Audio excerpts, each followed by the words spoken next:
Top digital studio Darbhanga.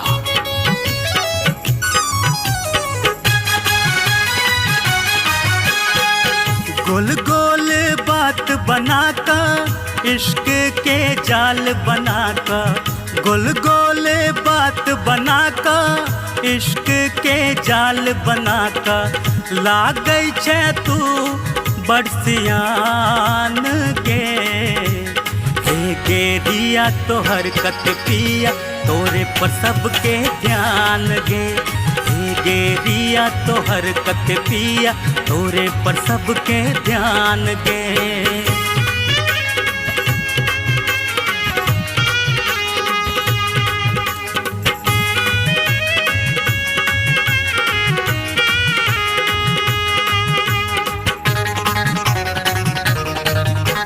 जादू का ओकरा काबू में ले ली के, अपन माया में फंसा का दीवाना बन ली के।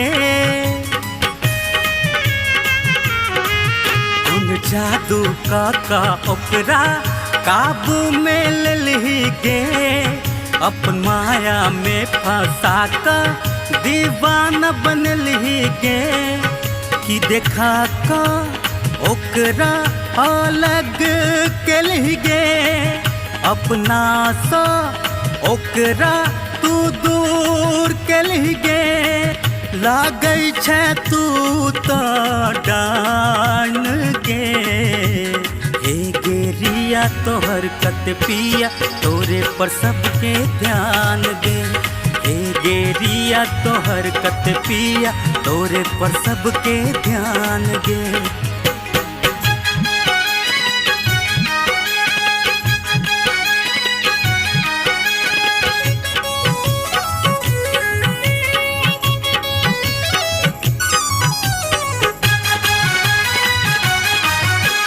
खाना के बहाने जहर किया दिल ही, दवाई के नाम पर दर्द किया दिल ही। खाना के बहाने जहर किया दिल ही, दवाई के नाम पर दर्द किया दिल ही।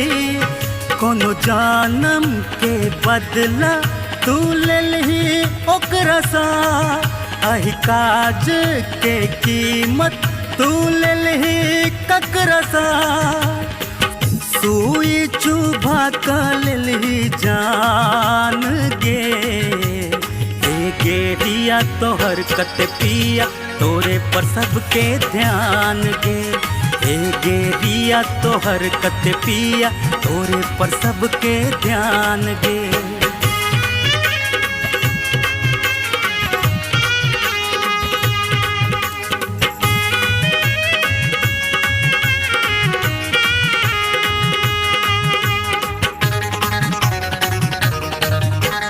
आपने तोरा कियो बच्चा पे तो गे, सबटा झूठ तोहर निकेल जे तो गे। आपने तोरा कियो बच्चा पे तो गे, सब झूठ तोहर जल्दी निकेल जे तो गे। बहुते जोगार लगा ले लगे, बहुते खेल खेला ले लगे। तू प्यार के खेले बदनाम गे।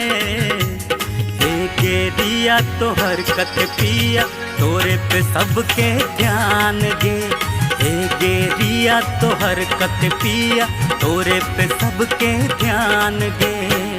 गोल गोल बात बनाका इश्क के जाल बनाका, गोल गोल बात बनाका इश्क के जाल बनाका ला गई छे तू बरसियान के। हे गेरिया तो हरकत पिया तोरे पर सबके ध्यान गे। हे गेरिया पिया तोहर कते पिया तोरे पर सबके ध्यान गे।